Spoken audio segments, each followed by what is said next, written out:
Eh bien, salut tout le monde, vous êtes bien sûr tout simplement Catch, j'espère que vous allez bien. En tout cas, moi ça va super. Donc, comme je l'avais dit dans ma vidéo I'm Freaking Comeback, eh bien, je vais vous représenter un petit peu ma collection, mais plus rapidement que les dernières fois, enfin les premières fois que je l'avais fait, parce qu'il y a des choses que j'avais déjà et c'est juste pour vous représenter rapidement. Donc, déjà, on va commencer avec cette étagère-là. Donc, juste en dessous, vous avez les DVD. Ici, vous avez un peu ce qu'il y a en vrac. Donc, je vais vous présenter ce qu'il y a en vrac. Donc, nous avons la Corne du New Day, voilà, que je pense que tout le monde connaît. Celle-là, je l'avais achetée à mon premier show WWE Live. C'était en avril dernier, enfin en mars, non, en avril, pardon, en avril 2016. Voilà, donc je l'avais payé 20 euros, ce qui est, ou 15, je sais plus, ce qui est quand même assez cher pour une corde du New Day. Bref, ensuite, ici, je pense que tout le monde en a eu une. C'est une box Lamatec, vous savez, là où on met les cartes dedans. Donc moi, il n'y a pas les cartes dedans. Voilà, j'ai juste mis des clés USB. Hop là, voilà, on va fermer ça. Voilà. Juste ici, nous avons l'album de stickers Stand Now Forever. Donc celui-là, je l'avais déjà présenté.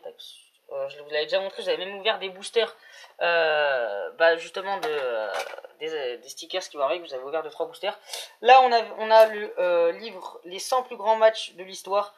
Donc voilà, super livre. Je vais vous montrer quelques pages rapidement. Hop là, tac. Poser ça ici, excusez-moi, j'y vais en mode un petit peu freestyle. Hop là, donc voilà, donc c'est les 100 plus grands matchs de l'histoire.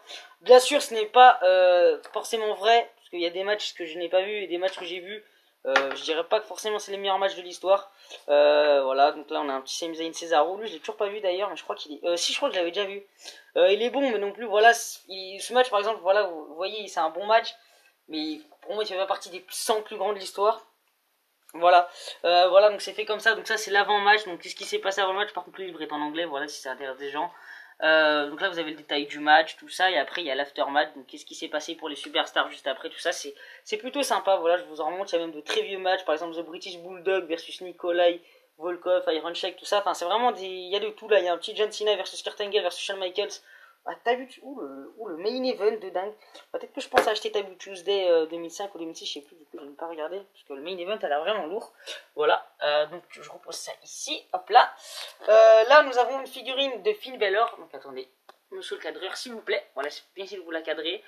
Donc celle-ci je l'ai eu dans le collecteur de WWE 2K17 que j'ai eu à mon anniversaire, donc en décembre. Vraiment classe la figurine. Derrière j'ai mis la boîte qui va avec, tac. Hop là, voilà, je vous la montre. Enfin bref, c'est une boîte quoi. Attendez, je vais en profiter pour vous montrer ça aussi. Alors, juste ici, c'est peut-être un objet bizarre que j'ai gardé. C'est tout simplement le 20 minutes. Donc, le 20 minutes, qu'est-ce que c'est? C'est un journal, hein, voilà, rien d'exceptionnel, voilà. D'ailleurs, je vais vous montrer.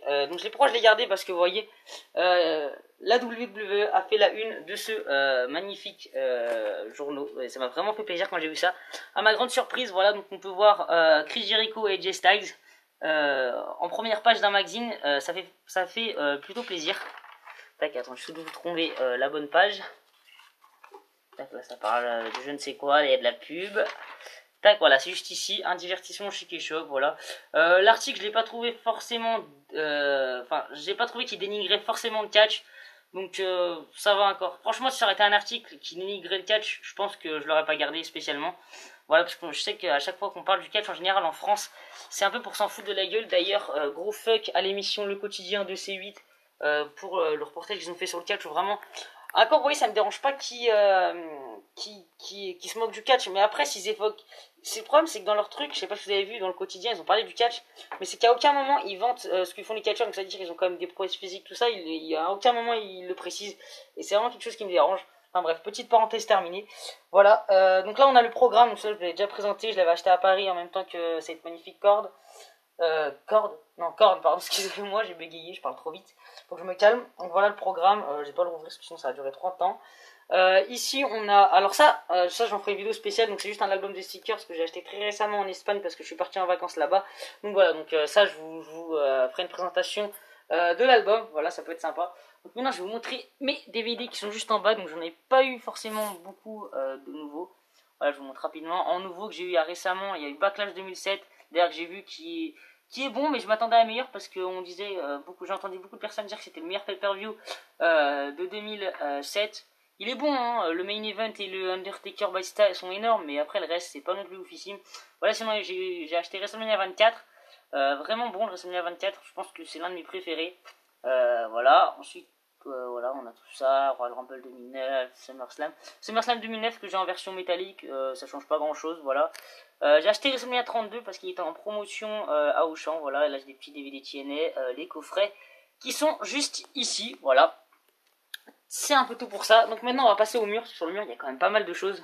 Donc ici nous avons, alors je sais pas vraiment comment expliquer ce que c'est que ça. En fait c'est une serviette, en gros, comment expliquer, une espèce de serviette. Enfin vous savez, en fait c'est ce que l'American Alpha et John Cena ont pendant leur entrée, ils montent ça au public, après ils le jettent dans le public. Voilà, donc celui-là c'est pas les American Alpha qui me l'ont passé, enfin je l'ai pas récupéré quand j'étais dans un public ou quoi. Je l'ai acheté sur le shop en achetant en passant une commande. Le truc est juste ici, voilà, je vous le garde pour la fin parce que j'ai 2-3 petits trucs à dire dessus. Voilà, donc je trouvais ça plutôt assez sympa et je l'ai mis ici, tac, voilà, donc on va cacher pour pas spoil, le truc est juste ici, vous voyez pas. Ici, donc ça je l'avais acheté à Lyon, je sais pas si j'en avais fait une vidéo, mais si, oui, pour le Vogue à Lyon j'avais fait des vidéos de ça, je sais pas si j'avais présenté.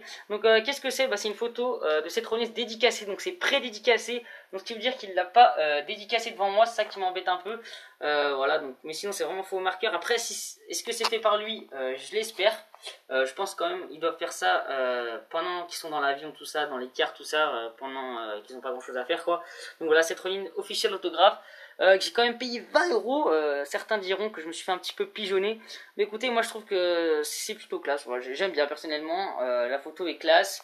En plus, on a un autographe de cette Rollins. Écoutez, on va pas cracher dans la soupe. Voilà. Donc là, nous avons la ceinture de la WWE. Voilà, le WWE World Heavyweight Championship. Tac, donc ici j'ai mis mes 2 petits billets. Donc celui de l'accord de l'Arena à Paris et le deuxième à Lyon. Voilà, tac au tac.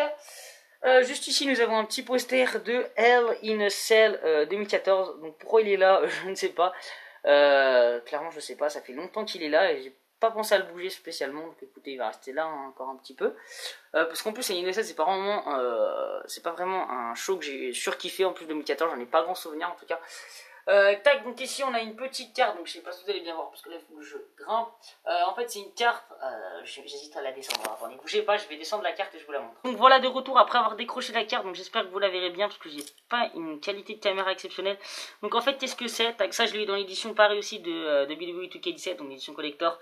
Donc congratulations, donc félicitations, vous avez désormais une pièce, une pièce du ring, en gros, tac, ça, un bout du ring quoi, qui aurait été utilisé pendant NXT Takeover England, donc à Londres, qui avait eu lieu en 2015, en décembre 2015, voilà. Donc voilà, donc écoutez, c'est plutôt une pièce qui fait plutôt plaisir, voilà, plutôt classe. Après, est-ce que c'est vraiment une pièce du ring? On n'a pas vraiment la certification, mais bon, c'est toujours sympa, tac. Et là, juste au-dessus, donc je vais pas y décrocher ça non plus, je vais vous montrer juste comme ça, si vous voyez bien, je pense. C'est une lithographie de Shinsuke Nakamura dédicacée par lui-même, donc ça aussi je trouve plutôt sa classe. Voilà, excusez-moi, je vais bouger, tac, je pense qu'on est bien, hop là. Maintenant, c'est un truc que j'ai créé moi-même, que je trouve plutôt stylé, en fait c'est ça. Donc tout autour de ma chambre en fait, tac, vous voyez, il y a les affiches de tous les pay-per-view, tac, hop là, hop là, hop là, hop là. Bon après là ça continue pas, faut que j'en imprime d'autres. Donc j'ai trouvé ça plutôt assez sympa de faire ça. Donc en fait comment j'ai fait ça, bah c'est tout simple. J'ai pris toutes les posters officiels des pay-per-view, donc là j'en suis à Night of Champions 2014 jusqu'à pour l'instant